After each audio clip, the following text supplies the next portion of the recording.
ഏത് 4 മാസം? എന്ത് നിങ്ങൾ എവിടെന്നാ പറയുന്നത്? ആരുടെ പരാതി? ആ ഒരു പരാതിയും കിട്ടിയിട്ടില്ല. ആരൊക്കെ 4 മാസം? ആര് പറഞ്ഞേ? എനിക്കറിയില്ല. ഞങ്ങൾക്ക് ആർക്കും അറിയില്ല. ഞങ്ങൾക്ക് അല്ലല്ല കേട്ടോ, വെറുതെ കൺഫ്യൂഷൻ ഉണ്ടാക്കണ്ട.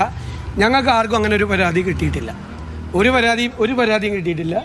മിനിങ്ങാന്നാണ് KPCC പ്രസിഡന്റിൻ്റെ കയ്യിൽ ഇങ്ങനെ ഒരു പരാതി കിട്ടുന്നത്. ഞങ്ങളെ സസ്പെൻഡ് ചെയ്യാൻ തീരുമാനമെടുക്കുമ്പോൾ ഞങ്ങളുടെ കയ്യിൽ ആരുടെയും കയ്യിലൊരു പരാതിയില്ല.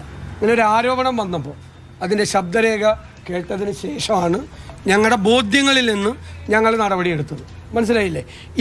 ഇപ്പോഴാണ് ആദ്യമായിട്ടൊരു പരാതി നേരിട്ട് വരുന്നത്. ആ പരാതി മണിക്കൂറുകൾക്കകം തന്നെ അത് DGPക്ക് ഫോർവേഡ് ചെയ്തു.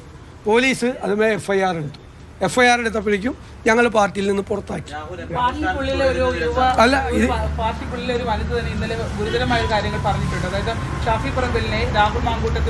അല്ല അതൊക്കെ നമുക്ക് അന്വേഷിക്കാവുന്ന കാര്യം. അല്ലല്ല അതൊക്കെ നമുക്ക് അന്വേഷിക്കാം. ഇപ്പം ഞാൻ ചെയ്യട്ടെ, ലീഡർഷിപ്പിൽ ഞങ്ങളല്ല നിൽക്കുന്നത്, ഞങ്ങളാണല്ലോ നിൽക്കുന്നത്.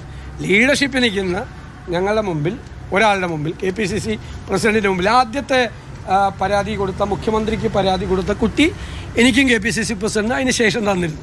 അപ്പോഴേക്കും മുഖ്യമന്ത്രി അത് പോലീസിലേക്ക് ഫോർവേഡ് ചെയ്ത് അത് പോലീസ് നടപടി എടുത്തിരുന്നത് കൊണ്ട് ഞങ്ങളത് ഫോർവേഡ് ചെയ്യേണ്ട ആവശ്യമില്ല. മുഖ്യമന്ത്രിക്ക് കൊടുത്ത് മുഖ്യമന്ത്രി ആഭ്യന്തര വകുപ്പിൻ്റെ ചുമതല കൂടി വഹിക്കുന്ന ആളായിരുന്നു. അല്ല നിങ്ങൾ ഞാൻ പറയട്ടെ അങ്ങനെ പറയല്ലേ. അത് പറഞ്ഞല്ലോ, അത് ഏത് പരാതിയാണ്? അത് ഈ ആദ്യത്തെ പരാതിയാണ്.